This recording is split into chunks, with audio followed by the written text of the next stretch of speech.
how to fix error in Fortnite. Okay, first solution, let's go start. Right CMD, click right, select run as administrator.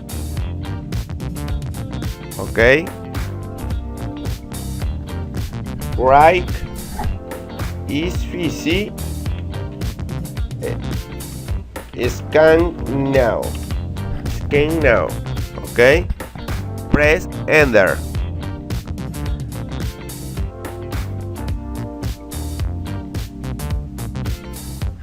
Week 7 minutes or 10 minutes.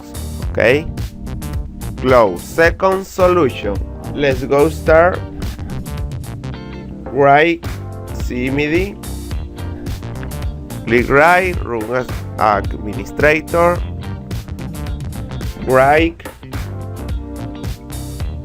this command,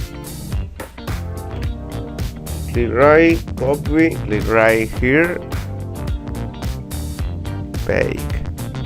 Okay, press enter. Wait 10 minutes. Okay, now write this .exe,